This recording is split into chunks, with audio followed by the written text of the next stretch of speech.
جادوئی صندوق۔ کچھ سال پہلے چاندنی نگر میں ایک بادشاہ رہا کرتا تھا۔ وہ بہت مہربان اور دل کا بہت اچھا تھا۔ اس کی 2 بیٹیاں تھیں، ایک کا نام سارا تھا اور ایک کا نام زارا۔ سارا اور زارا 2 جڑواں بہنیں تھیں، مگر سارا ہمیشہ زارا سے بہت جلتی تھی۔ وہ جب بھی کوئی کام کرتی وہ سب خراب کر دیتی۔ بادشاہ نے کبھی دونوں میں فرق نہیں رکھا تھا۔ ایک دن بادشاہ نے دونوں بیٹیوں کو بلایا اور کہا، میں ایک بات کرنا چاہتا ہوں، امید ہے تم دونوں اس پر پورا اترو گی۔ دونوں بیٹیوں نے ہاں میں سر ہلایا۔ میں اب بہت بوڑھا ہو گیا ہوں اور میرا کوئی بیٹا بھی نہیں ہے جو یہ سلطنت سنبھال سکے، تو میں چاہتا ہوں تم دونوں یہ سلطنت سنبھالو۔ سارا جب یہ سنتی ہے تو لالچ میں آ جاتی ہے اور فوراً بولی، بابا جان، میں سلطنت سنبھالنے کے لیے تیار ہوں، مجھ سے اچھی سلطنت تو کوئی سنبھال ہی نہیں سکتا۔ ٹھیک ہے بابا جان، جیسے آپ کی مرضی، ہم آپ کے آگے سر جھکاتے ہیں، امید ہے ہم آپ کو مایوس نہیں کریں گے۔ ٹھیک ہے، میں تم دونوں کو ایک ہفتے کے لیے سلطنت دوں گا۔ جو صحیح سلطنت چلا سکا وہ اس انعام کا حقدار ہوگا اور سلطنت بھی اسی کی ہوگی۔ اب ریاست 1 ہفتے کے لیے زارا کو مل گئی تھی۔ اس نے ساری ریاست میں اچھے کام کروائے اور سب لوگوں کی خوب خدمت کی۔ سب لوگ زارا کی سلطنت میں خوش تھے۔ جبکہ 1 ہفتے بعد سارا کو ریاست ملی تو اس نے سب کچھ خراب کر دیا۔ سب لوگ اس کی وجہ سے پریشان تھے۔ جب بادشاہ کے پاس یہ بات پہنچی تو بادشاہ نے دونوں کو بلایا۔ میں نے تم دونوں کو ایک ہفتہ دیا تھا اور امتحان لیا۔ مجھے افسوس ہے کہ سارا امتحان میں فیل ہو گئی ہے۔ اس نے سب لوگوں کو بہت تنگ کیا ہے۔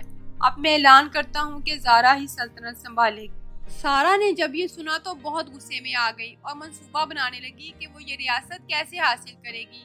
انہی دنوں بادشاہ کو دل کا دورہ پڑا اور وہ بستر کے ساتھ لگ گیا۔ اب سارا نے منصوبہ بنا کر زارا کو محل سے نکال دیا اور کسی گاؤں میں پھینکوا دیا اور خود ریاست سنبھالنے لگی۔ دوسری طرف گاؤں میں زارا کو ایک بری عورت نظر آئی۔ وہ اسے ساتھ لے گئی۔ زارا نے اسے ساری بات بتائی۔ شہزادی صاحبہ، میں جانتی ہوں آپ ہی کی حکومت میں آپ نے میری بہت مدد کی تھی، اب آپ میرے ساتھ رہنا۔ زارا وہاں رہنے لگ گئی تھی۔ زارا سب کے کام آتی۔ ایک دن زارا کو ایک درخت کے پاس ایک صندوق نظر آیا۔ وہ اسے گھر لے آئی اور جیسے ہی اس نے صندوق کھولا اس میں سے ایک پری نکلی۔ زارا بہت حیران ہوئی۔ زارا، ڈرو نہیں، میں تمہاری دوست ہوں اور مجھے تمہارے بارے میں سب پتا ہے۔ تم مجھے کیسے جانتی ہو؟ میں نے تمہاری ریاست کو پری لوگ سے دیکھا تھا، سب بہت خوش تھے، مگر تمہاری بہن بالکل بھی اچھی نہیں ہے، وہ ریاست تباہ کر دے گی۔ اب مجھے کیا کرنا چاہیے؟ میرے پاس تو کچھ بھی نہیں ہے۔